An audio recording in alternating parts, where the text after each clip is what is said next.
जिस व्यक्ति का जन्म बिहार पटना में हुआ हो, उसके जीवन के शैशव अवस्था में 20 साल गुजरे हों, जिसकी स्कूल की शिक्षा दीक्षा, कॉलेज की शिक्षा दीक्षा यही हुई हो, वह चाहे उम्र में कितना भी बड़ा हो जाए, अपने बचपन को नहीं भूल पाता। और वही अवस्था मेरी है, क्योंकि मेरे जीवन के प्रथम 20 वर्ष यही बिहार की पटना की धरती में गुजरे हैं। तो जब भी बिहार आता हूं तो ऐसा लगता है जैसे अपने घर आया हूं, अपने लोगों से मिलने आया हूं, अपने साथियों से मिलने आया हूं। मित्रों, चुनाव के बारे में अभी राम नारायण जी चर्चा कर रहे थे और उन्होंने विकास के बारे में चर्चा की। संजय जायसवाल जी ने भी आपके सामने देवघर के all India institute of medical sciences, Bihar में विकास की गति, इन सारे बारे में चर्चा की। आप याद कीजिए 2014 के पहले चुनाव के भाषण क्या होते?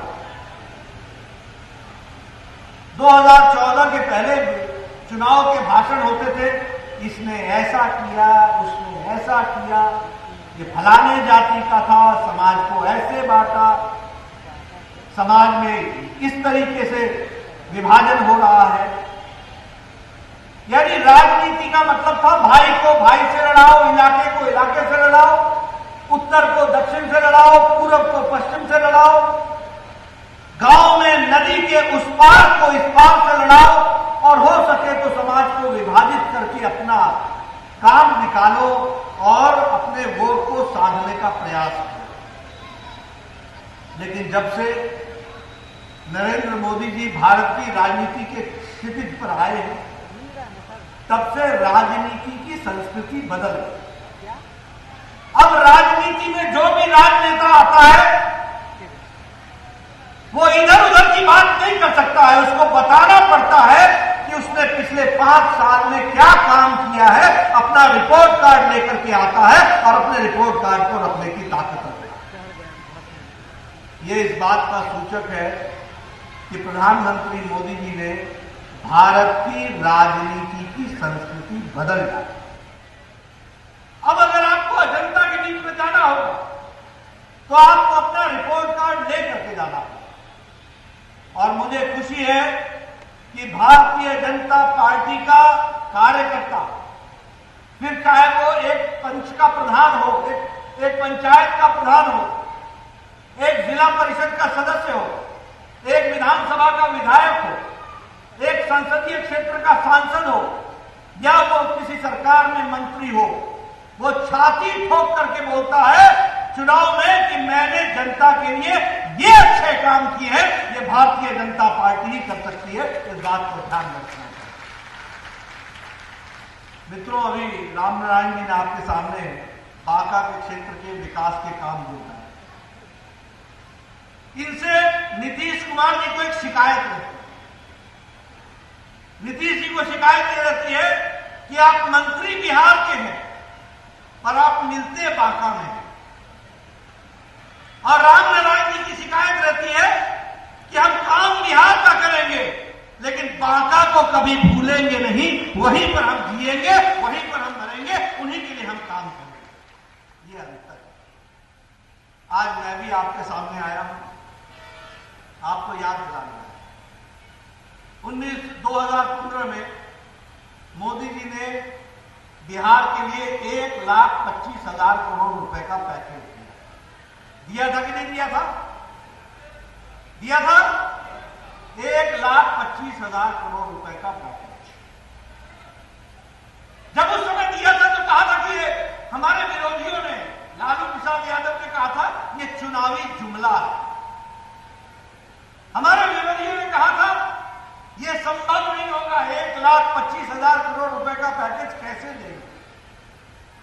आज मैं आपको बताने आया हूं कि मोदी जी ने 1,25,000 करोड़ रुपए का पैकेज ही नहीं दिया है, इसके ऊपर 40,000 करोड़ रुपए का एक्स्ट्रा पैकेज दिया है, एक्स्ट्रा काम करके दिया है। यह भी आपको ध्यान रखना चाहिए।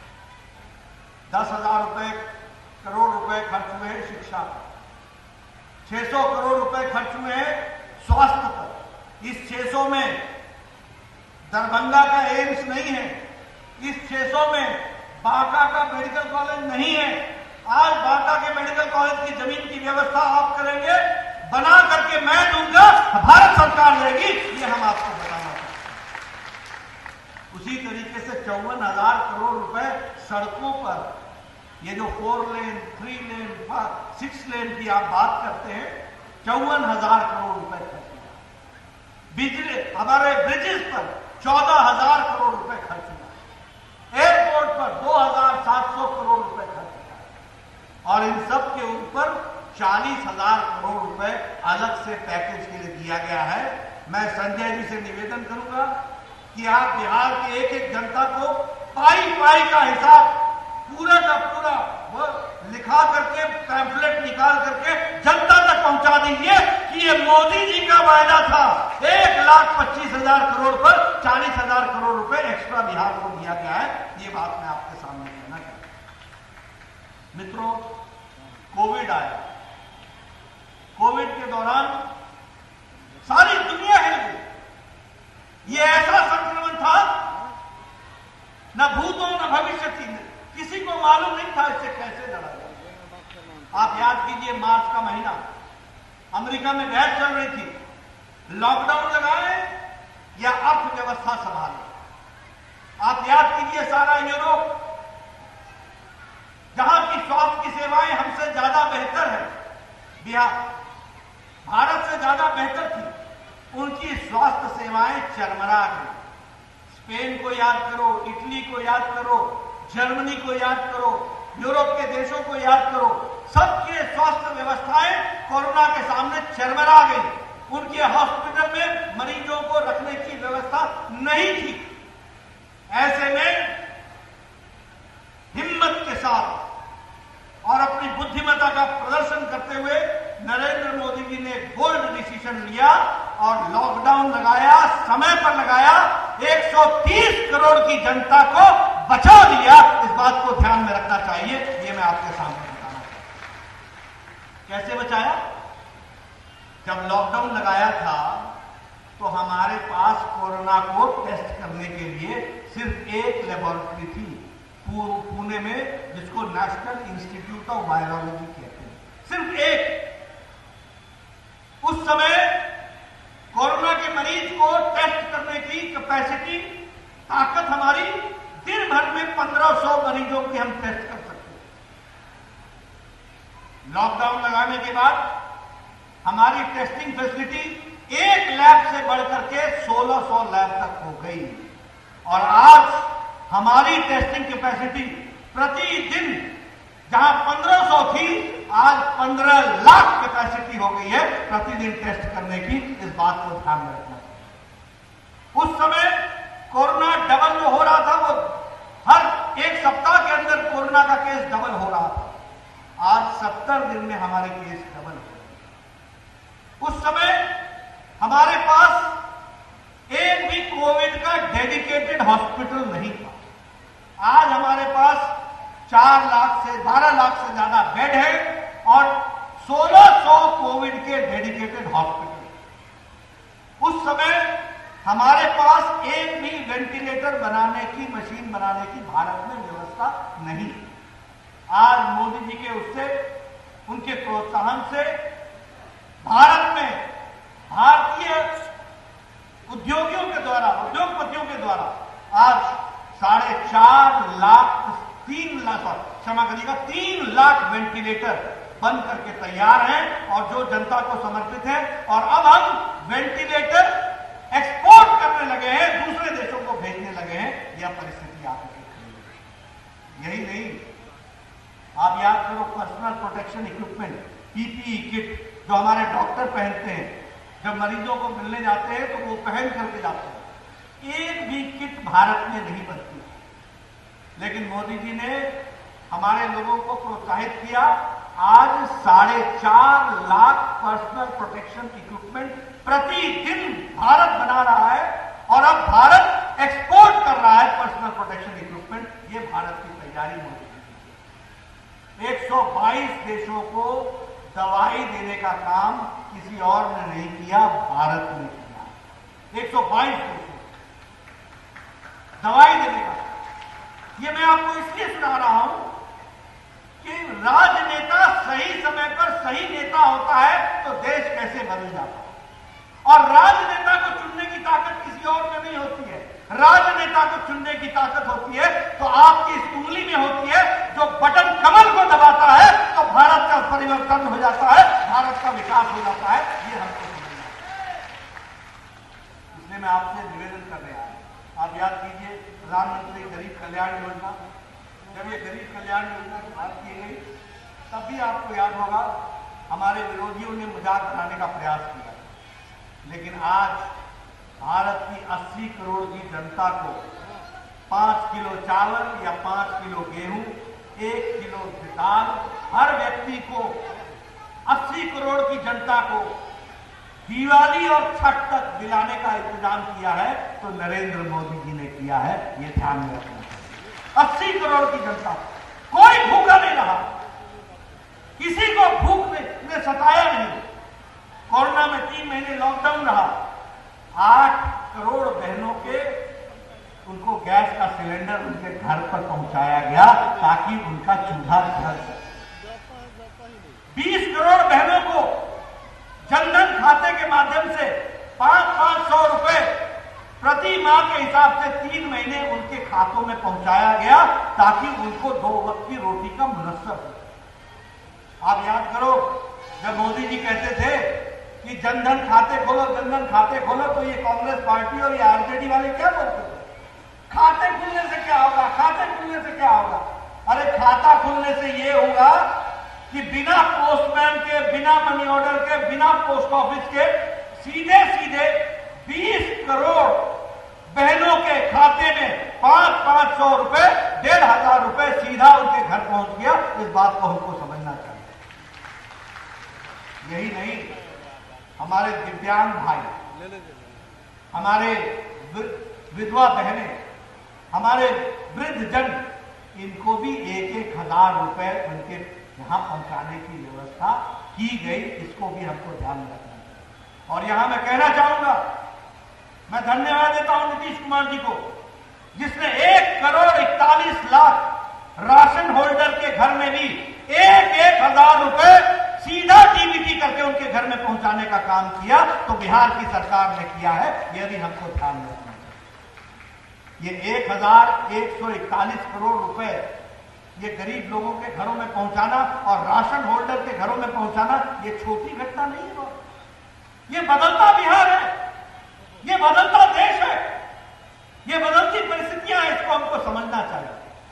कभी आपने सुना था हमारे स्वर्गीय राजीव गांधी कहते थे मैं 1 रुपया भेजता हूं तो 15 पैसे पहुंचते हैं। बोलते थे कि नहीं बोलते थे? बोलते थे कि नहीं कि 1 रुपया भेजता हूं तो 15 पैसा पहुंचता है, बाकी बीच में खर्च हो जाता है। प्रधानमंत्री मोदी जी ने इसी के दौरान तो हमारे किसानों के लिए प्रधानमंत्री किसान सम्मान निधि के तहत 8,56,00,000 लोगों को और अभी 12 करोड़ किसानों को देना है। 3 किस्तें देनी है। पहली किस्त अप्रैल महीने में 2-2 हजार रुपए उनके खाते में पहुंचा दिया, दूसरी किस्त तैयार है और तीसरी किस्त छठ के बाद पहुंच जाएगी। यह है प्रधानमंत्री किसान सम्मान निधि। इसको भी हमको समझना चाहिए। इसलिए मित्रों, सजग समाज वही होता है जो सजग नेता को पहचाने। सजग समाज वही होता है जो सजग नेता को शाबाशी दे।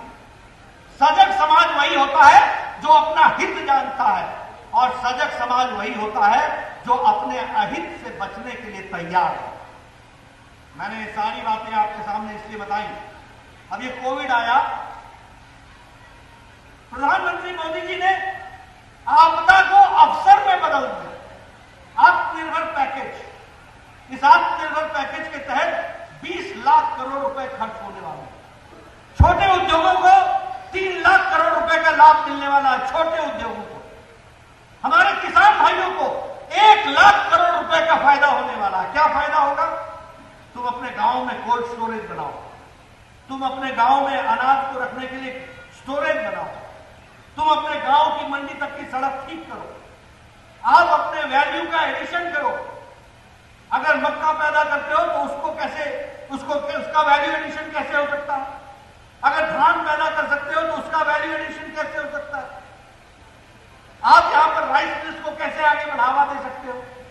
और मैं जब भागलपुर बांका की बात करता हूं, देखो मैंने ये उतारा नहीं, ये भागलपुरी सिल्क, ये दुनिया की ब्रांडिंग बनेगा, वोकल फॉर लोकल, ये दुनिया की ब्रांडिंग बन सकता है। ये ताकत है, युवाओं को ताकत दे सकता है। क्या नहीं है बिहार के पास? भागलपुरी सिल्क का कितना महत्व है, इसको हमको समझना चाहिए। मैं नौजवानों से अपील करूंगा, मोदी जी की अपील पर वोकल फॉर लोकल हो जाओ और भागलपुर के सिल्क को वर्ल्ड ब्रांडिंग पर लेकर के आओ। भारत सरकार मदद करेगी, बिहार सरकार मदद करेगी, ये आपको विश्वास दिलाना चाहता हूं। हमारे पास क्या नहीं है, इसलिए आत्मनिर्भर भारत को आपदा को अवसर में बदलने का काम हमारा है, ये हमको ध्यान रखना है। मित्रों, जब हम चुनाव के प्रचार में उतरते हैं तो हमको बहुत खुशी होती है। खुशी इसलिए होती है कि हम एक गांव में एक बहन से मिलने गए। हमने कहा, बहन सुनाओ क्या हालचाल है? बोला, मोदी जी लंबा उम्र पाए, मोदी जी लंबा उम्र पाए। हमने कहा, हम आपका संदेश पहुंचा दें, मोदी जी को लंबा उम्र मिलेगी, लेकिन आप क्यों कह रहे हैं? कहने लगी कि हमारा खाता में सीधे सीधे 500 रुपए आएगा, सीधे पहुंचल बा, कि मोदी जी पहुंचाएल बा। ये कहने का विचार हमको समझ, इसमें से हमको समझना चाहिए कि हमारी बहनें क्या करती। 8 करोड़ बहनों को सिलेंडर 3 महीने के लिए मुफ्त मिला। 80 करोड़ की जनता को 5 किलो चावल या गेहूं के मिलने की व्यवस्था हुई। इसको हम हल्के में न लें। यह उज्ज्वला योजना, यह महिला सशक्तिकरण का बहुत बड़ा कारण है। मैं जानता हूं, स्वास्थ्य मंत्री होने के नाते जानता हूं, लोग लकड़ी का चूल्हा जलाते थे। आपको मालूम है कि लकड़ी के चूल्हे से होने वाले धुएं में हमारी माताएं बहनें प्रतिदिन जो एक व्यक्ति 200 सिगरेट के धुएं को छाती में लेता है, वो महिलाएं एक दिन के भोजन बनाने में उतना धुआं अपने छाती पर ले लेती थी। ये स्थिति आज उज्ज्वला योजना के चलते बस गैस ऑन हुआ नहीं, भोजन तैयार हुआ नहीं, फेफड़े भी ठीक, अपने भी ठीक, और जीवन उनका आगे बढ़ा है। ये स्वास्थ्य की दृष्टि से इसको भी हमको समझना। ये अंतर। बिजली की बात करें, 18,000 गांव में बिजली नहीं थी भाई, 18,000 गांव में। बिहार में भी लगभग 1,500 गांव ऐसे थे जो बिजली के बगैर थे। क्या जीवन होगा उनका? सूर्यास्त हुआ नहीं, लालटेन जलाओ, झिगरी जलाओ। सूर्यास्त हुआ नहीं, पढ़ने की व्यवस्था, टेलीविजन तो दूर की बात है। मित्रों, किसी के घर में बिजली आती है ना, तो सिर्फ बिजली नहीं आती है, विकास की शुरुआत होती है। इसको हमको समझना चाहिए। आज मोदी जी ने 18,000 गांवों में बिजली पहुंचाई है और 22 करोड़ लोगों के घर में मुफ्त बिजली पहुंचाई है, तार के साथ, मीटर के साथ, घर में बल्ब लगा करके पहुंचाई है। ये हमको ध्यान में रखना चाहिए। ये छोटी घटना नहीं। मैं नहीं जानता कि आप लोगों का गांव से कितना संबंध रहा है या कैसा रहा है, लेकिन मैं ये जानता हूं गांव की दृष्टि से। हमारे गांव में जब हम कहते थे एक्सीएल साहब को या जेई साहब को कि भैया फलाने के गांव में बिजली लगा दो, तो हमको एक्सीएल साहब बोलते थे भेज दीजिएगा आदमी। जब आदमी जाता था जिसके घर में बिजली लगती थी, तो उससे जूनियर इंजीनियर पूछता था, तार है तेरे पास? तार मतलब खंबे से लेकर घर तक पहुंचाने का तार है तेरे पास? तो आदमी कहता था, हाँ हम तार की व्यवस्था कर लेंगे। तो अगला प्रश्न पूछता था, गांव में लोगों को लेके आ और खंबा उठा कर ले जा। यानी खंबा भी हम नहीं ले जाएंगे, तुम उठाओ और तुम उसको ले जाने की व्यवस्था करो। होता था कि नहीं होता था? होता था कि नहीं? अब क्या है, प्रधानमंत्री जी ने सौभाग्य योजना में कहा कि हम गांव में घरों तक बिजली मुफ्त पहुंचाएंगे। आज अगर एप्लीकेशन लगाओगे तो कल या परसों की रात तक खंभा भी आएगा, तार भी आएगी और बिजली भी लगेगी। 22 करोड़ जनता को बिजली लगाई गई है, ये हमको समझना है। अगर हम बात करें स्वच्छ भारत की, स्वच्छ भारत मिशन, मित्रों आप सब लोग राजनीतिक कार्यकर्ता, इसलिए आपसे मैं चर्चा कर रहा हूं। 60 के दशक में डॉक्टर राम मनोहर लोहिया ने लोकसभा में भाषण देते हुए कहा था कि मुझे दुख होता है कि हमारी बहनें शाम का इंतजार करती हैं, सुबह होने से पहले अपने दैनिक क्रम से निवृत्त होने के लिए सड़कों पर आती हैं, गांव में उनको जाने में मुश्किल होती है अपने दैनंदिन जीवन से निवृत्त होने के लिए। ये राम मनोहर लोहिया ने 60 के दशक में कहा। और मोदी जी ने 2014 में लाल किले के प्राचीर से कहा था, स्वच्छ भारत मिशन हम इज्जत घर बनाएंगे और महिलाओं को इज्जत देंगे और उनको इज्जत से जीने का अधिकार देंगे, ये मोदी जी ने कहा था। और याद करो उस दिन जब मोदी जी ने 15 अगस्त 2014 को लाल किले के प्राचीर से कहा था, तो लोगों ने कहा था मोदी जी ये शौचालय की बात कर रहे हैं, ये बात लाल किले से करने की है क्या? ये हमारे विरोधियों ने उस समय कहा था। मोदी जी ने 22 करोड़ लोगों को इज्जत घर दे करके बहनों को इज्जत दी है, ये बात हमको समझनी चाहिए। ये स्वच्छ भारत मिशन का हमको ध्यान में रखना चाहिए। और उसका उनको यूएनओ ने इसको पुरस्कृत भी किया, मोदी जी को भी पुरस्कृत किया, यह भी हमको ध्यान में रखना चाहिए। प्रधानमंत्री किसान सम्मान निधि कभी सोचा था? पहली बात तो ये कि कभी हमने सोचा था कि स्वामीनाथन कमीशन लागू होगा?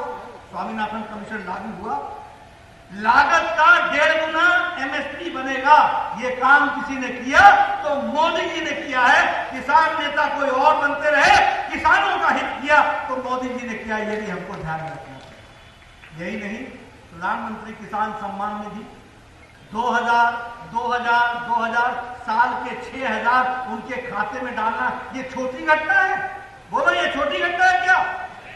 ये छोटी घटना है क्या? 12 करोड़ किसानों के खाते में 6-6 हजार रुपए डालना, ये कितनी बड़ी घटना है, इसको भी हमको ध्यान रखना। मित्रों, मैं स्वास्थ्य मंत्री रहा, मुझे बहुत खुशी है कि मैं एक बहुत बड़े मानवता के काम को मोदी जी के कारण उसको हम अंजाम दे सके। ये भारत बदल गया है। आज भारत में 1.25 अरब की जनसंख्या में 55 करोड़ लोगों को, और ये 55 करोड़ लोग वो हैं जो गरीब हैं, जो वंचित हैं, जो पीड़ित हैं, रिक्शा वाला, फेरी वाला, रेड़ी वाला, कूड़ेदान से जो कूड़ा इकट्ठा करता है वो, जो गटर में घुस करके गटर की सफाई करता है वो, जो आपके घर में काम करने वाले लोग हैं वो, ऐसे लोगों को गंभीर बीमारियों से बचाने के लिए सालाना 5 लाख रुपए का हेल्थ का कवर देने का काम मोदी जी ने किया है आयुष्मान भारत के तहत। ये हमको ध्यान में रखना चाहिए। मैं स्वास्थ्य मंत्री था, वर्ल्ड हेल्थ असेंबली में गया। ये वर्ल्ड हेल्थ असेंबली होती है, दुनिया के सारे हेल्थ मिनिस्टर इकट्ठे होते हैं। भारत का स्थान पीछे था क्योंकि आई ABCD से चलता है, तो आई इंडिया आते आते पीछे हो जाता है। तो वर्ल्ड हेल्थ असेंबली के डॉक्टर टेड्रोस, जो उसके डायरेक्टर जनरल हैं, उन्होंने अंग्रेजी में कहा, where is mister Nadda, where is India, come forward, कहां है नड्डा, कहां है इंडिया, आगे आओ एंड टेल दी वर्ल्ड, दुनिया को बताओ what Modi has done in Ayushman Bharat for India, ये दुनिया को बताओ। ये उन्होंने उस समय कहा, आगे आओ और भारत को बताओ, दुनिया को बताओ कि भारत ने, आयुष्मान भारत ने क्या किया, ताकि दुनिया भी उसको फॉलो करे। आज अमेरिका में चुनाव हो रहा है, बिडेन को देखो या बात सुनो, आप बिडेन की सुनो या आप ट्रंप की सुनो, दोनों हेल्थ कवर के बारे में बात कर रहे हैं।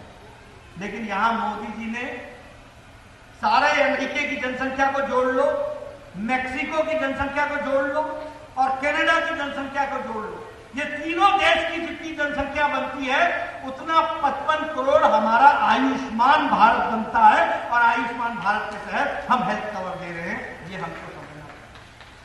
मित्रों, आपने 2019 में अपनी उंगली से कमल के निशान को दबा करके बताइए, आपने भारतीय जनता पार्टी और जनता दल यूनाइटेड के लोगों को भेजा था कि नहीं भेजा था? भेजा था कि नहीं भेजा था?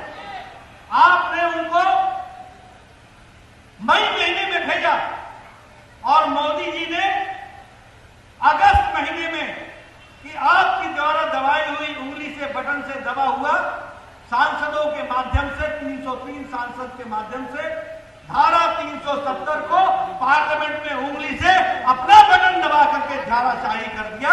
यह भी हमको ध्यान में रखना चाहिए। हम सब लोग नारा लगाते थे, एक देश में दो निशान, दो विधान, दो संविधान नहीं चले।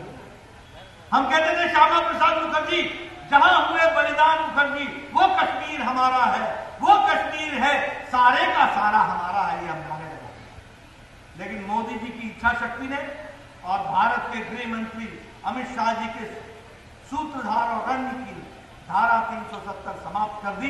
आज धारा 370 से हम निकले। ये राम जन्मभूमि, सदियों से हमारी इच्छा थी कि वहां भव्य राम मंदिर बने, हमारी सबकी इच्छा थी। लेकिन कांग्रेस पार्टी का काम था लटकाना, भटकाना, अटकाना, काम को नहीं होने देना। यही कपिल सिब्बल था जिसने सुप्रीम कोर्ट में कहा कि इसका फैसला मत कीजिए, इसका फैसला करेंगे तो भारतीय जनता पार्टी को फायदा हो जाएगा। अरे करोड़ों के दिलों में बसने वाले राम का मंदिर बने किसी राजनीतिक दिल के फायदे के लिए? ये तो भारत की संस्कृति की, जिसको बोलते हैं, एक प्रतिबिंब है, जिसको आपको ध्यान में रखना चाहिए। लेकिन आपने मोदी जी को सरकार में बैठाया, day to day supreme court में हियरिंग हुई, सुप्रीम कोर्ट के जज ने एक मत से, ध्वनि मत से, एक मत से राम जन्मभूमि के पक्ष में फैसला दिया। मोदी जी ने शिलान्यास किया, अब भव्य राम मंदिर वहां पर बनेगा। इसको भी हमको ध्यान में रखना चाहिए, भव्य राम मंदिर। ये ट्रिपल तलाक का मामला, जब हम ट्रिपल तलाक की बात करते हैं तो हमारे सेकुलर भाइयों के पेट में दर्द होता है। क्यों दर्द होता है? क्योंकि ये नहीं चाहते कि भारत के मुस्लिम समाज की बहनें मुख्य धारा में शामिल हो। ये नहीं चाहते थे कि हमारे मुस्लिम समाज वर्षों की कुरीतियों से निवृत्त हो जाए और मुख्य धारा में शामिल हो जाए। ये नहीं चाहते थे कि हमारे मुस्लिम समाज की बहनों पर जो यात्राएं हो रही थी उससे वो आजाद हो जाए। लेकिन मोदी जी ने ट्रिपल तलाक को समाप्त करके, सुप्रीम कोर्ट के डायरेक्शन को फॉलो करके, कानूनन बना करके इसको समाप्त कर दिया है। यह भी हम आपको बताना चाहते हैं। मित्रों, मैं इसलिए बताना चाहता हूं, आप सबके ध्यान में रखें कि जब हम भारत में ट्रिपल तलाक को खत्म करते हैं तो हमें मालूम होना चाहिए कि बांग्लादेश पूरा का पूरा इस्लामिक देश है, मुसलमान देश है, वहां ट्रिपल तलाक नहीं है। पाकिस्तान जो इस्लाम के नाम पर ही देश बना है, वहां ट्रिपल तलाक नहीं है। ईरान मुस्लिम देश है, वहां ट्रिपल तलाक नहीं है। सीरिया मुस्लिम देश है, वहां ट्रिपल तलाक नहीं है। मलेशिया जो मुस्लिम बहुतायत देश है, वहां ट्रिपल तलाक नहीं है। इंडोनेशिया जो मुस्लिम बहुतायत देश है, वहां ट्रिपल तलाक नहीं है। लेकिन हमारा भारत देश, जहां सबसे ज्यादा मुस्लिम भाई पूरे सौहार्द के साथ रहते हैं, वहां ट्रिपल तलाक था। उसको भी समाप्त करके मुस्लिम बहनों को मुख्य धारा में शामिल करने का काम किया तो नरेंद्र मोदी जी की सरकार ने किया है। यह भी हमको ध्यान रखना है। आज भारत और चीन के बॉर्डर पर कुलबुलाहट क्यों है? मालूम है आपको क्यों कुलबुलाहट? क्या दिक्कत है? भारत की फौजें चीन के सामने बिल्कुल अड़ करके खड़ी है। भारत की संप्रभुता की रक्षा मोदी जी के नेतृत्व में पूरा का पूरा हो रहा है। बॉर्डर की एक एक इंच भूमि पूरी रक्षा के साथ खड़ी है। और आपको जानकर के खुशी होगी कि पिछले 6 साल में अरुणाचल प्रदेश से लेकर के लद्दाख तक 4700 किलोमीटर की 4 लेन सड़क बन करके तैयार है। किनारे पर और पूरी बॉर्डर को सुरक्षा देने का काम मोदी जी ने किया है, ये हमको समझना चाहिए। 14,000 मीटर के ब्रिजेस, 4 लेन ब्रिजेस बन करके तैयार, बॉर्डर के नजदीक पर एयरपोर्ट तैयार। इसलिए ये ध्यान में रहे कि मोदी जी के नजर में चीन के बॉर्डर पर भी सुरक्षित है और पाकिस्तान को मुंह तोड़ जवाब देने की ताकत भारत ने दिखाई है मोदी जी के नेतृत्व में, यह भी हमको ध्यान रखना है। इसलिए मित्रों, हम चुनाव की दृष्टि से जब जाते हैं तो मैंने आपसे राष्ट्रीय स्तर की बातचीत की, लेकिन मैं प्रदेश स्तर के बारे में भी बातचीत करना चाहता हूं। आज मुझे दिख रहा है कि आरजेडी के लोग नए नए नक्शे लेकर के, नए नए लुभावने नारे लेकर के जनता के बीच में आ रहे। मेरे से कोई पूछता है कि भाई आप किसी कैंडिडेट को या पार्टी को वोट दोगे तो किस आधार पर वोट? मैं हमेशा कहता हूं किसी भी पार्टी को इस आधार पर वोट मत दो कि वो कल क्या करे।